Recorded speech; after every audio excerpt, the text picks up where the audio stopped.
Timmy twinkle toes बाकी बच्चों जैसा नहीं था।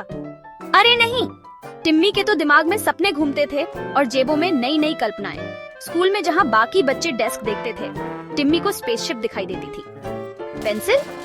अरे वो तो जादू की छड़ी थी। एक दिन टिम्मी अपनी कॉपी पर एक बहुत बड़ा ऑक्टोपस बना रहा था। उसने सोचा इस ऑक्टोपस को तो बचाना पड़ेगा, तो उसने उसके ऊपर एक हेलीकॉप्टर बना दिया। अब हेलीकॉप्टर के लिए पायलट तो चाहिए ही। तभी क्लासरूम का दरवाजा जोर से खुला। प्रिंसिपल स्ट्रॉन्गस्टर्न बहुत ही कड़क इंसान थे। उनकी आवाज तो जैसे गरजती हुई बिजली। उनका मानना था बस 3 चीजों में: नियम, अनुशासन और ढेर सारे नियम। उन्हें दिन में सपने देखना बिल्कुल पसंद नहीं था और न ही उन्हें ऑक्टोपस पसंद थे। टिमोथी ट्विंकल टोज, प्रिंसिपल की आवाज गूंजी। टिम्मी डर के मारे उछल पड़ा। प्रिंसिपल स्ट्रॉन्गस्टर्न ने टिम्मी का ड्राइंग उठाया और ऑक्टोपस को देखकर भौहें सिकोड़ लीं। ये तुम्हारा होमवर्क है? उन्होंने पूछा। उनकी आवाज किसी ज्वालामुखी की तरह गूंज रही थी। टिम्मी घबरा गया। वो जानता था कि प्रिंसिपल स्ट्रॉन्गस्टर्न कभी नहीं समझेंगे कि ऑक्टोपस कैसे समुद्री राक्षस से बचकर भाग रहा है या फिर हेलीकॉप्टर का पायलट कितना बहादुर है।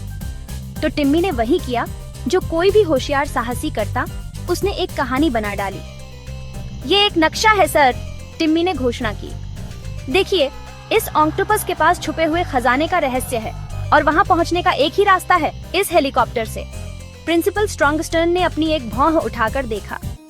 टिम्मी ने खतरनाक पीछा करने, मुश्किल जाल और छुपे हुए खजाने तक पहुँचने के बारे में बताया। जब टिम्मी ने अपनी कहानी खत्म की, प्रिंसिपल स्ट्रॉन्गस्टर्न एक पल के लिए चुप रहे। फिर उनके चेहरे पर एक छोटी सी मुस्कान तैर गई। उन्होंने अपना गला साफ किया। ठीक है टिमोथी, उन्होंने कहा, लेकिन ध्यान रहे कि तुम्हारा अगला रोमांच इन गणित के सवालों को हल करने वाला हो। उस दिन से टिम्मी सपने तो देखता रहा, लेकिन अब प्रिंसिपल स्ट्रॉन्गस्टर्न कभी-कभी टिम्मी के क्लासरूम के बाहर रुक जाते।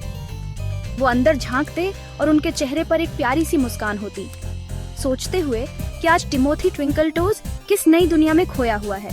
शायद, बस शायद, वो भी अपने मन में उस दुनिया की कल्पना कर रहे होते।